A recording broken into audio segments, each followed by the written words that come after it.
Well, hello, everyone. Today we are here on Heartfelt Consciousness with Jess G, and she is here to tell us a little bit more about her work with the chakras.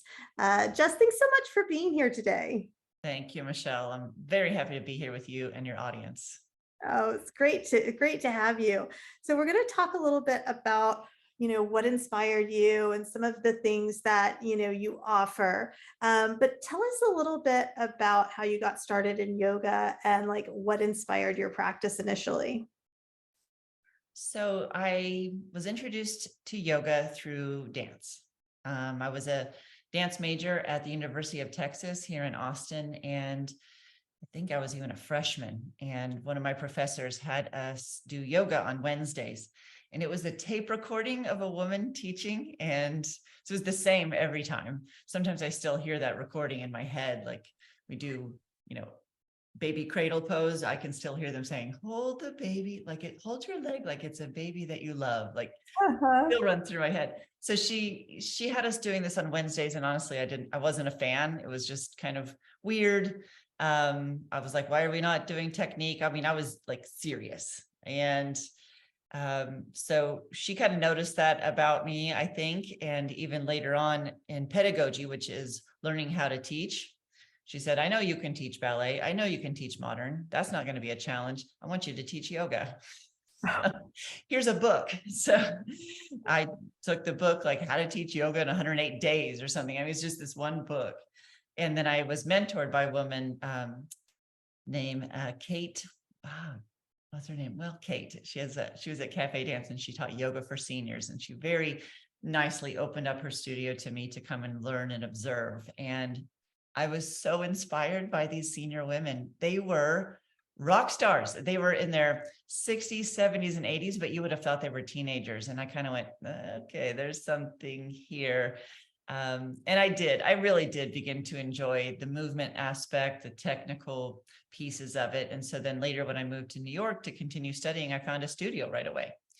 And that's when I really started a regular practice, daily, weekly.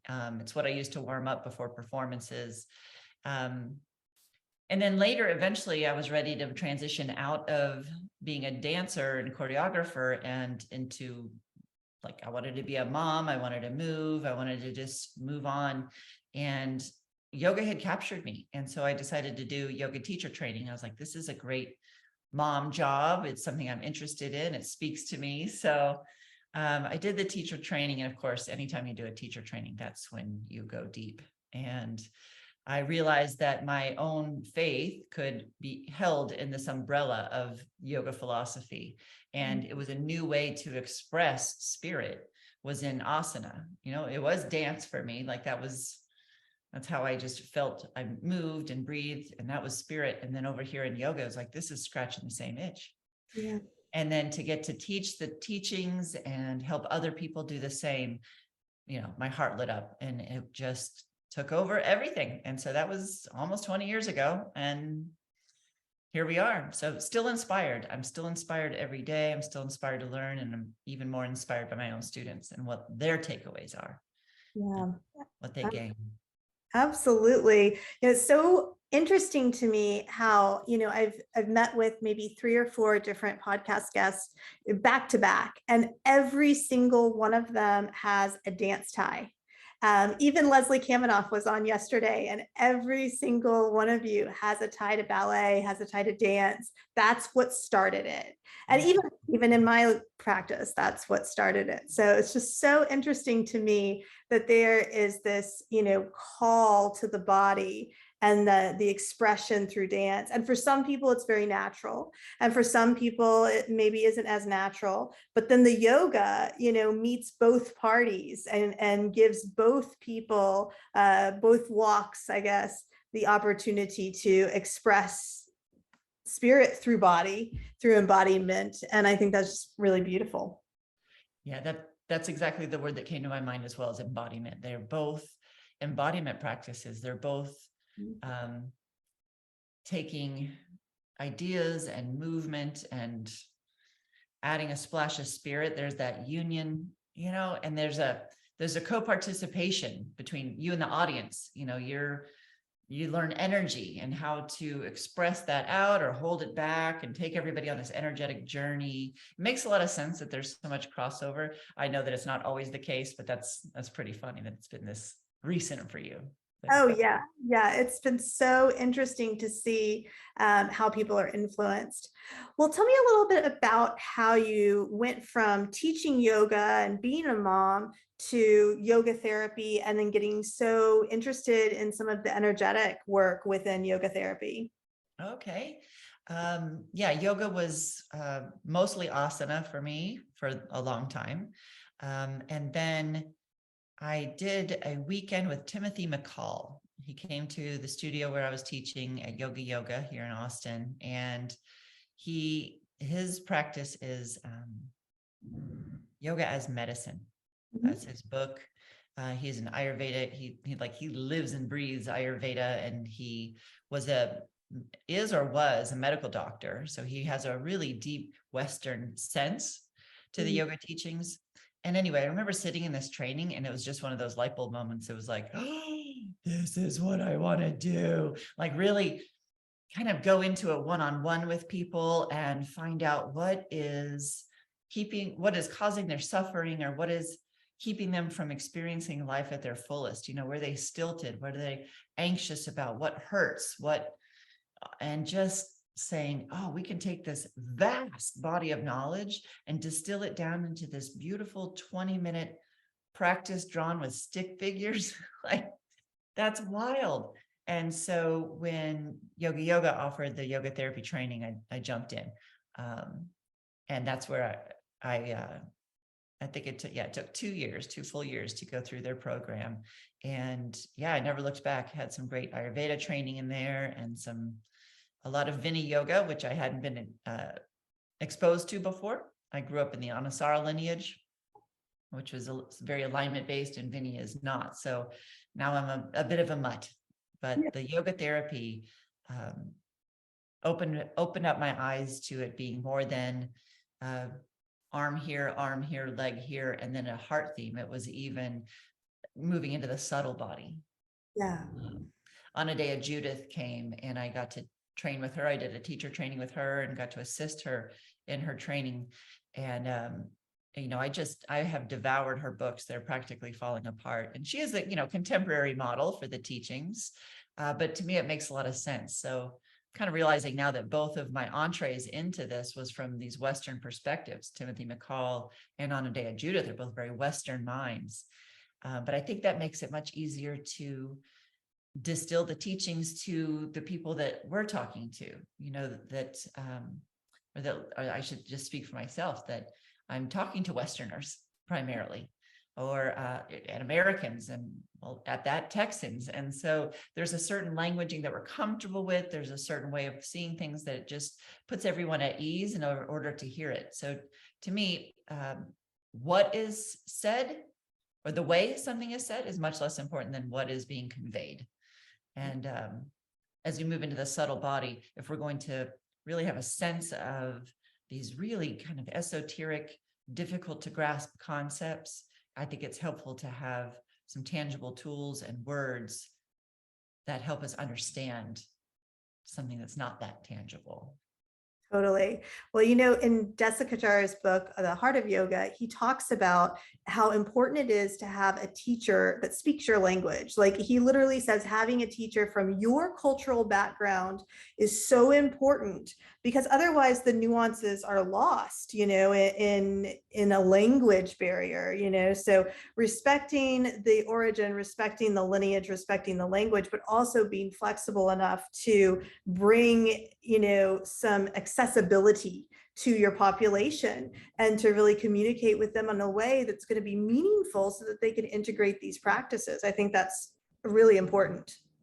Yeah, I totally agree. And I'm so glad you brought that up. That hadn't even crossed my mind, but yeah, that's what we were also taught in the training, is like, you have a cultural background, use what's already in your wheelhouse. Now, if you're coming from a perspective where you're rejecting your cultural background for whatever reason, often that can be necessary. Well, then opening up to something new might be exactly right for you. And you would have a teacher from that lineage. But yeah, if we're growing up and soaking in something, then in order to access the information, it's good to have somebody else who's soaked in it too. Yeah. 100%. Absolutely. So tell me more about your passion for the chakras and how it's evolved. I know you have, many different offerings that sort of are themed around them. So, tell me a little bit more about that. Oh, I could talk chakras all day. I wish I could put my finger on what made me fall in love with them, other than um, it makes sense to me that in the body, right? This is an embodied practice. It makes sense to me that we can look at the different facets of ourselves, specifically 7, right? In the modern context, these 7 chakras, and we can almost see them as different facets of a gem, and we just turn and look and turn and look and turn. So, chakra 1, how am I grounded? How am I experiencing my body? How am I anchored here in the present, in my home, in my place of being, right? So there's something to explore there, and it's in your body. And you look down and you say, here's my feet. So this is where I am. Start here. And then as you go up, right, we can explore our emotions. And then you go up more and you explore your will and your heart, all the parts that kind of make us up as humans. I think it's brilliant to put them in the body and say, let's just focus here. Let's meditate on this place. Let's activate this place with pranayama or asana or meditation. Let's activate, let's bring some energy to these areas, and it will bring us self-awareness. I mean, that's self-awareness, I think, is the big key to happy, healthy society, really. That's like my big, bold dream, is that the more people are doing yoga, the more people who are living their lives in self-awareness. Why would there still be really war? Why would there still be division, right? If you're self-aware, then you can't help but be aware of other. And when you're aware of other, then it sparks compassion and understanding, communication. There it is. It's this macrocosm and microcosm, just like you were saying, that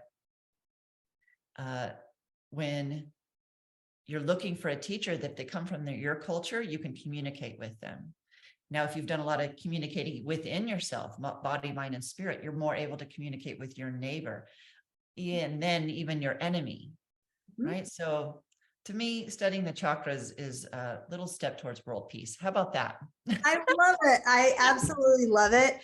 One of the big things that I guess I really embodied in my teaching, but also my practice during the pandemic, was this concept. And I think it's what you're talking about, just maybe phrased a little bit differently, of our perspective of the world is really built on our lived experience. And when we are like tethered and attached to our lived experience as universal truth, we limit our ability to connect. We limit our ability to see the other and to realize that this is a mirror of awareness in which everything is arising. And so the more we can recognize those, limitations, those judgments that we have within ourselves, and, a lot of them lie within the chakra bodies, then we can start to, like undo the doing a little bit. We can, release those attachments, find more integration. And then, even my enemy is not really my enemy anymore. It's just an experience through the lens of karma. Yeah, it dissolves that sense of difference, because I've lived that in me. I've known, like, let's say, if you study the throat chakra for a little while and do a little contemplation on your own and how that's going, it's like, okay, I have to really confront the fact that, yes, I've said untruths into the world. I have said no when I meant yes, and yes when I meant no. I have done those things. So if somebody else is doing this and suffering from it, I don't get angry because they're saying yes and they mean no. I go, oh yes, I too have done that. Okay. How can we have a conversation now that gets us around that? How can I ask this in a different way? Or how can we sit at a table speaking differently about this that doesn't require yeses and nos, but a bunch of ands, or helps us speak our own truth, but I don't know how well you can recognize things in another if you haven't done the work of your own. I don't know. Maybe people can. My experience is that I got to see it in me first. So Yeah. that's where I'm going to come from. Absolutely. Absolutely. What is your favorite chakra to work with? The heart. It's brutal. It is brutal, but it's the gateway. So we have upper chakras, 5, 6, 7, lower chakras, 1, 2, 3. And the heart is just this gorgeous spinning green ball of love. And it has thorns in it, thorns of grief. It has all of these uh, experiences in our life where we've been hurt by another and when we've been fully loving to another. I have felt real heartache. I would say it's the one chakra where I've really felt a physical pain from a spiritual or mental experience or an Yeah. emotional experience, like that just squeezing on the heart. And I've also felt it explode with pride. Like my kids make it explode all the time. And so I'd say that's the one that really gives me the most physical experience. Even like tightness between the shoulder blades, there can be tightness in my body there. So it kind of validates the rest of it sometimes, but it just seems like working with the heart, what you do to affect the heart can affect the others. And that's in the reverse. Whatever affects one affects the heart, right? So if you're focusing on chakra 6 and you're thinking about what have you seen in your life? Have you seen a lot of violence? Have you seen, things deteriorating around you? That's going to break your heart, right? So you almost can't go to another chakra without wondering what's happening in the heart. Oh, So yeah. you can just go right there. Absolutely. That brings me to, I worked in cardiac recovery at Seton, now Ascension. And my father died of a heart attack and a stroke right after my mother died. Hmm. And so I had always known that death from a broken heart was like possible. Yeah. And when I was working at Ascension, I actually met many people. One man had built this entire empire, off the coast of Florida, had built, the factories and all the things. And there was a fire and it destroyed everything that he had built. And from that moment on, he couldn't get out of bed. And so his wife brought him back to the States and they said, you've had a massive heart attack and half of your heart is no longer, functioning. And it was so interesting to work with him because he understood the ramifications of the energetic connection that had occurred between this life's work of his and his broken heart. It was really fascinating. Oh, that's heartbreaking. But it's so true. But it is true. Yes. Was Yeah. he able to recover? He went through cardiac rehab, and I believe he was able to like manage, and create a more balanced life.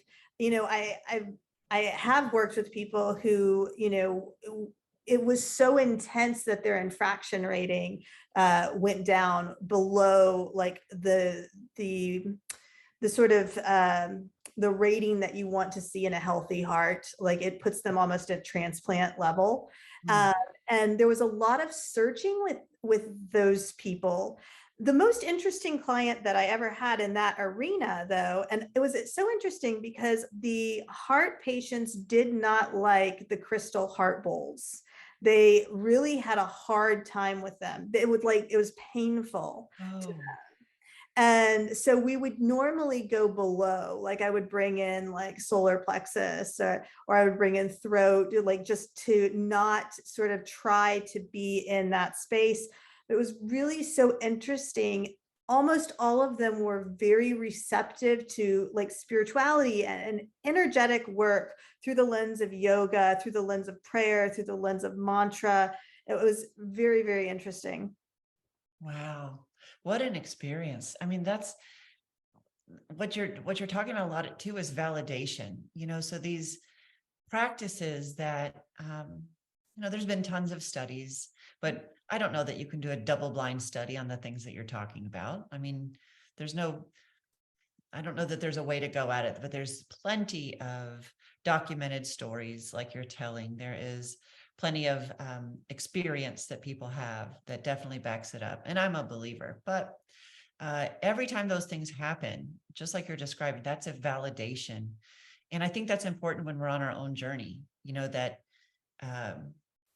if you go through something kind of, I don't know, out there, like something maybe unexplainable. Let's say you are looking at someone and all of a sudden you see they're like glowing with orange or something, maybe people who are becoming sensitive or a little clairvoyant start to see shapes around people or colors, that it needs validation.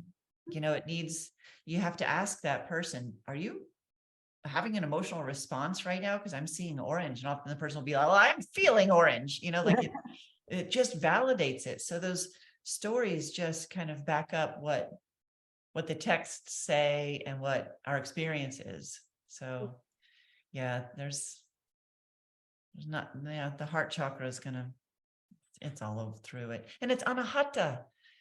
I think that's what I love too, most about it, is that word anahata means unstruck. So it's one of my favorite things to remind myself and my students that there is a part of you that is untouchable. Your actual organ of your heart, it might be broken. Your relationship might be broken. Your heart might be broken, but really the deep nugget, that little glimmer of light deepest in your heart, is untouchable, unbreakable, right? It is Purusha, right? Spirit. It is, you can't harm it. So regardless of what this earth life has looked like for you, regardless of what your earth suit has done in this lifetime, there is part of you that is untouchable, anahata. I rest well knowing that that's out there and that's true. That's awesome. So that's your favorite chakra to work with. What's your least favorite or most challenging chakra to work with? What do you find is the most challenging one? Oh, let's see. Almost all of them have their own challenges. Here's how I'll put it. People have the most light bulbs go off, I think, in the lower chakras. So in realizing, like, do you feel safe and secure in this world? You can have that conversation pretty easily. Can you tune into your emotions and get information from them, right? So this is a second chakra issue. That's where a lot of light bulbs go off, is like, no, I really have not been having conversations with my emotions, right? There are emotions and they create responses from me, but I don't know that I'm pausing and letting them just give me information. Also, there's so many emotions that we consider bad, so they get stuffed down, right? So to let these things flow like water, the water element to flow through us, there's a lot of awakenings that happen at second chakra. Also, it's where I like to talk about svad. So that first syllable, SVAD, can mean sweetness. So this is where the pleasure principle resides. And can you delight in life? How many people do we know who simply skip the delight piece, especially if they've had a lot of responsibilities? When I find that people are sandwiched in between raising kids and taking care of their parents, that delight component, that's tough, right? To take some time for themselves, to have some pleasure. There's too much guilt, right? And that's the shadow of this side. So it's really quite obvious when you get into conversation about how are you experiencing your emotions. So, is it my least favorite to work with? I guess not, because it's the most light bulbs, but I'd say it brings the most information. I'd say once we get into the upper chakras, that's harder to access. It's harder to talk about. What are you not seeing that's happening, right? So sixth chakra, that perception. How do you clear the lens of your perception to really see what's going on? Because we can spend a lifetime trying to be blind, trying to be ignorant, trying to maintain our ignorance and bliss. And so once we get up into pattern recognition, it's just hard. It's just hard to get there. The throat is hard. I would say the throat is my personal one that I have to work with all the time. I think we all have one that we're kind of born into this life to work with. And it's interesting. I think mine and my husband's are both fifth chakra. So there's something to that, learning to navigate through life, balancing these energies. And then, so I guess the upper chakras are more challenging. There's nothing that I dislike about it though. So it's hard to, it's hard to say. Well, do you find, and I find that I run into this a lot with yoga therapy clientele, is that we'll be moving through the chakras and then we get to the solar plexus and we get good in the solar plexus and they stop. Do you see this? Yes. Yeah. Yeah. Yeah. I find that too. Uh, During COVID, I created a course. So it's this 5-month course called Chakra Savvy, Reset Your Life Game Plan, because we were all feeling like there was a game board. We just threw the pieces up in the air. So this was using the chakras to like put them back into place. I ran it twice. I'm going to run it again in June. And a lot of people stop after the third chakra. And I don't know why that is. I suspect that once you start itching up into that heart, it's like, back off. I loved being on fire. I loved working out and I loved getting strong and I loved employing my will. And you can spend a lifetime there. But if you start creeping up into my heart where I'm going to have to look at my relationships, especially with myself, Yeah. I'm going to tread lightly. That's interesting that you had the same experience I did. I think that that is it. And this misunderstanding that, yoga alleviates or releases, that we need to seek that external love, that external validation, that external, all that external things.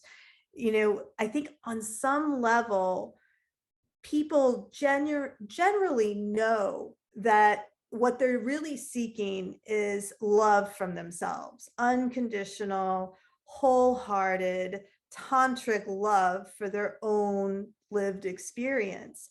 And it scares people, I think. It's very scary because then they have to reconcile the misperceptions of judgment they have about themselves, and I think that's what holds people back. I too struggle with the throat. And I want to ask you if you've ever had this physical sensation of a reverse hiccup. I don't know. What is that? So, in times when I can't express myself, where I'm like blocked in some way, it will actually feel like the hiccup, instead of going up and out, it's like the pharynx is almost like closing in on itself and going down and like pushing air down. Oh, I don't know that I can kind of resonate with that feeling. Yeah. So Trying to that, do it to my body. yeah, It's like a blocking. Yeah, it makes my chin pull back. yes. Yeah. Yeah. Yeah. I think that's one of the things that I find really, you know, I try to give each part of the experience its equal due, but I think the physical and the emotional, and like that marriage between the way we carry that emotion in the body is so interesting to me. And you Oh, see it through the chakras. yeah. I haven't read the whole book of The Body Tells the Story. Have you read that book? No, I haven't read the I whole haven't book. either. I glanced through it and thought, yeah, this is all true. But a good friend of mine, she was reading it, so we'd have conversations about it. And so yeah, there's that, or the issues are in the tissues, that phrase, the somatic experience of all this. Yeah, this is chakras. This is, I think that it's like, you can think of the chakras being little places where all the stories are held, and you go open up a chakra and like, ooh, here's all our stories about relationship. Ooh, here's all our stories about how we communicate. Like, I think that's another great metaphor of understanding the chakras, is they're just these opportunities to open up. And like you said, the heart might feel like a Pandora's box, but it's okay. It's okay. Especially if you're doing it with, yoga therapist, somebody alongside of you. We're not going to push you too fast. We're not going to make you just go stop grieving right now. Like, no, we're going to little, right? Little changes, little tiny changes. And to be held, I think, in that way, it makes it less scary. At least that was my experience as a yoga therapy client. And some of the most profound work that I've ever done in my life was in that seat. And really, what enabled that work was being held in unconditional love by the yoga therapist. Like, that was the role that she played in that experience. And I think that, it's so important to have that mirror, there, just to bounce off of. Well, and I'm sure that you teach this in your program as well, but that so much of the healing is in the relationship. Yes. Yes. And that, that relationship, there we are at heart chakra, is based in trust. So there has to be a first chakra element of like, I'm here and I'm safe in this room. And until we establish that, you're not going to seek God. You really got to like be present with that person, feel safe with that person. So the healing is in the relationship. So that's one thing I find freeing about yoga therapy is you can really get creative about your prescriptions, I would call, the practices that we come up with, because the yoga will work because you're doing the yoga. The breath will work because you're doing it. And it's all held in this container of love from your therapist. And it's right love. It's like, like you said, unconditional love. And that's the healing component, the container. Yeah. Absolutely. Nushala does a whole, Nushala Joy Devi is one of my teachers, and she does a whole series on the healing relationship. And that's exactly what she's talking about, is that relationship with other in this, under this pretense of like enlightened, unconditional love, the safety, the security of being seen in that way. Well, I'm really interested to know a little bit about how you use the chakras to assess your clients, or how you might teach people to self-assess. If they're interested, they want to know a little bit more. What resources do you have?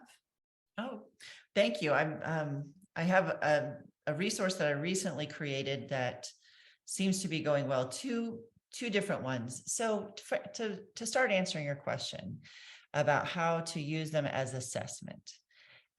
When I'm with someone else, it can come across physically. So it can be quite obvious if someone walks in and their middle is collapsed, or their shoulders are rolling forward, then already I can start to paint a picture that says, okay, if their shoulders are rolling forward, could be one of two things, many things. Could be that maybe her breast came in quickly and she just, started rolling her shoulders forward to cover this as a child, and that's her body's pattern. Okay. Or she's had heartache and her shoulders are rolling forward to protect it. Okay. So there's a physical component happening here, but I can't deny that it's possible that she has had heartbreak and her physical body is preventing more heartbreak. Right. So then the more we work together, the more we find out. So I would never say that this means this, right? Oh, if this is happening, then this is happening for sure. No, it's a piece of information and you're putting together a big puzzle. So there might be a physical thing that's obvious. Another thing though, is often through conversation, right? Or listening to the tone of their voice. Are they talking too much? Are they talking too little? Do they have trouble? So I can spot a fifth chakra imbalance right away because I'm tuned to that, right? That's my work to do. Sometimes it's where the pain is, right? So if they have pain in the low back, right around the sacrum, okay, it could be because there's injury. It could be because they're having trouble letting go of something.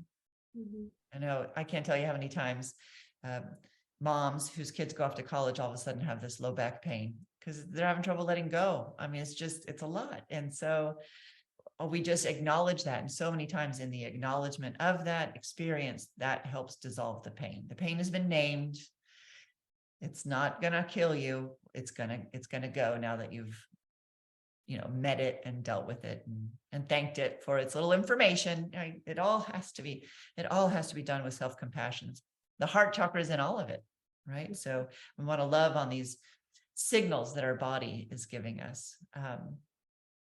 But I have, if you've never studied or if someone's never studied anything about the chakras and they're wondering, like, I don't even know where to start, I came up with just this 3-question, I call it a quickie quiz. It's a Chakra Savvy. So Chakra Savvy is a brand that I've created about just being savvy to your chakras. Like, it's that obvious. So, which it came to me in a dance class, like this is all like downloaded. So I just run with it. So the quickie quiz, which you can get at my website, which is jessgoulding.com/quiz, It's just 3 little questions. And from those questions, then you'll get an email back saying, okay, looks like your imbalance might be here. It's just a place to start. It's not diagnosing. It's saying, hey, why don't you start here? Okay. And then it'll take you to a page where I have some of my favorite beginning steps of working with the chakras. So there you'll find a breath or a meditation for each chakra, something simple, right? Like little, just what if you just do full yogic breath every day for a minute, 3 times a day? And that's my chakra 1 practice, is just really breathing deeply, moving slowly. And then each one has a card with 3 affirmations to choose from to start kind of changing your mind around how you're feeling in that area. So it doesn't have to be A plus B equals C. You start changing any one of them and something else in your system will shift. Mm-hmm. Just have to have a little faith that it's right, because your system led you there, right? So you answer these questions and you get a little response. Now, if you've already done the chakras some and you know how to tune in and tune into each part of your body, then I have a self-assessment. This is a PDF that you can download. This is at jessgoulding.com/chakras. Pretty simple. And this, you'll also get a video guide where I talk you through settling in. Here's what we're going to do. Here's why. I get you all settled in. Then you do the assessment. So chakra 1 has 3 questions. Like you put your mind there and you think and question these things, and you write for a couple lines. And then you go to the second chakra. It should take 5 minutes. Like, we're not trying to do a deep dive. It's really just a little assessment.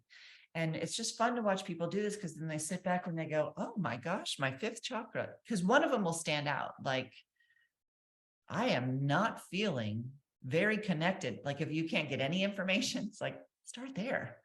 Yeah. You know, it's not that you did it wrong. It's that this place is asking for a little attention. Or if you had a bunch to write, that's information. But usually once you're settled, you can become intuitive as to where to start. And then you end up at the same tools, but you came at it a different way. So the assessments, when I'm working with someone, is a lot about language. And as they talk to me and tell me their story, we'll go, okay, we've got a heartbreak. We've got a security issue, these kinds of things. On your own, it is really tuning in and listening deep within your body and deep within the mind. You have to get settled first. Yeah. I love it. And I know people love it. People love to download something to sort of like get in there. People really like that. So I think that's great, Jess. I might even go over and take it myself. Get a little, yeah. And you'll get a little bit of a chakra education. Like, over the next, I think it's like 50 weeks, you'll get like just 13 emails. One will be like, here's a little bit of something out chakra 1 to try. So you'll continue your education. I'm really trying to take it into little bite-sized pieces, just because it can be this very big, heady, giant system, but really it's very tangible.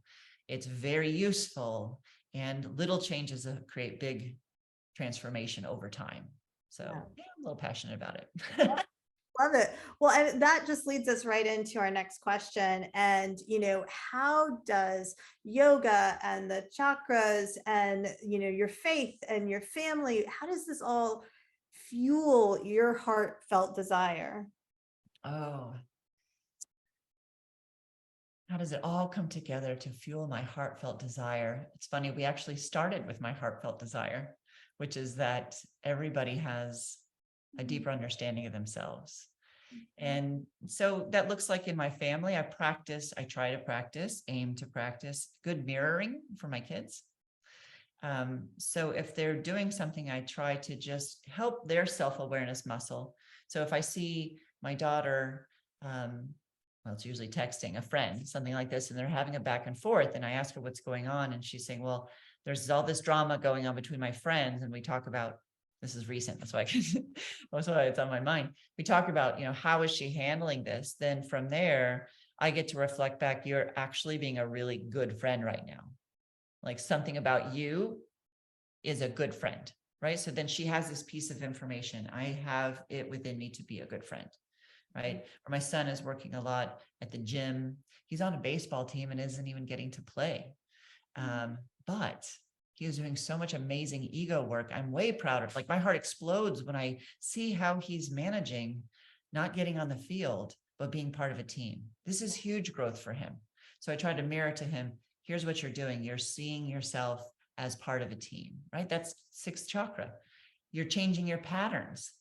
That's all of it. So I'd say it just kind of spews out as life goes on. It's in family, it's in work, it's in relationship for sure. I love it. I love it. I think an integrative practice is really what, we're going for. I think so many people come for the physical piece, a couple of people come for the spirituality, but when we can really integrate it into all aspects of our life, it starts to give us more time in remembering than we are in forgetting. And that's really, I think that's where the sauce is, because you can really marinate in remembering. Oh yeah. Like you said earlier, you said, I know that because that's in me too, Yeah. It's that, like how you're putting it, this just staying in this remembering. It reminds me of every time you just lie down on your yoga mat, just like, oh, I remember how it feels to just relax and be in my body. And how many different emotions have you had on that yoga mat? And if you're, not a regular yoga practitioner, there's a place in your house or somewhere where you go and sit, and it's the same. You remember perhaps everything that happened there. I've got a favorite chair. I've written lots of blogs from that chair. I've had lots of great conversations on the phone in that chair, and they're all there. And you just sit back and remember. So when you're doing this in your yoga practice or in the chakra system, you're relaxing back and you're letting all these stories come up and remind you of where you've been and what you've done. And then, like you said, you look to another and say, you have all these stories too, right? We can share, we can remember our wholeness together. Remember, like to remember, bring parts back together, remember things. I love it. Oh, that's great. Well, before we, move towards the end of our call today, I would just love to acknowledge any influential teachers, colleagues, anyone that, really has helped to shape your understanding, awareness, passion for this work. Yeah. The first person that comes to mind is Christina Sell. She was my asana teacher for many years. She moved here to Austin. She's in the Anusara lineage, and she moved here and she met me. She goes, we just need to get you certified. I was like, oh my gosh, that's grueling. But she mentored me through that. And sometimes I'll still have nice communications with her, and I just watch what she's doing and love it. And she went online as well, so I just watch her, and I'm so many times, if you're in my class, you'll hear her words coming through my mouth, as we all do. And then Anadea Judith, I have to mention her, just in the vast amounts of quality information and beautiful books, and just the generosity of her spirit of putting everything out there and getting excited about people using it, like myself. So I'd say she's not so much a direct teacher. I don't get to work with her a lot, but she has certainly taught me through her books and through all of that work. Yeah. I want to acknowledge you for something. It just came up when you said that about Anadea Judith. You came in and you were a special guest in one of our yoga therapy modules. And right out of the gate, the very first 15 minutes, you said to the group, I am teaching you this so that you will go out and teach it. And I just have to acknowledge you for that, because it is so often in our society, there is a misunderstanding when it comes to this material. There's a sense of, our worth coming from our work, which I think is another misunderstanding in and of itself. And what I believe the sutras and the practice is telling us is that when we have this knowledge, the great responsibility is sharing it so that it proliferates and uplifts the collective. So I just want to tell you how impressed I was by that, and how connected that immediately made me feel to your philosophy, your values, and your pedagogy, your ability to transfer information and lineage through a clear lens. I just want to thank you for that. Wow, Michelle, thank you. I don't even remember saying that. I have it on tape. But yeah, well, it's certainly how I feel. I mean, that is the passion, right? I'm even working with, I have a spiritual director that I work with for my own um, zhuzh, right? So my own heartfelt desire. And right now I'm working with sometimes taking things in and just letting them sit, like taking in an experience or something of beauty. Maybe she'll start by reading a poem, something that kind of sparks our attention towards divine, right? And my habit is to bring it in, digest it real quick so I can go out and teach it. Mhm. So my goal right now is to be a vessel for longer of that so that it can stir around in me more. And then when it comes out, it will be more integrated. It will be more ready to hatch. It'll just be more mature. So it's what you're saying is like really speaking into what I'm working with right now, which is like, take it in and then just hold it for a sec. Just like, don't get your mind all wrapped up in spitting it back out. It will come out when it's time. So if I'm saying something that I don't remember, that helps validate my desire to just be teaching from an integrated place. So I'm not saying something because I'm supposed to say this. I heard this and I said that, right? That means to me, I am sitting with something a little bit. And then my true desires are coming out. So I love the name of this podcast, this heartfelt desire, this question too, is just as it comes in, as long as it's coming into my heart and being part of who I am, or you are, or anyone is, then when it comes out, it's already been bathed in love and your own experience and will be uniquely yours. And now I'm totally rambling, but I don't know, that really touches me that you chose that phrase, and that's the work I'm doing. So thank you for that reflection. I appreciate it. Absolutely.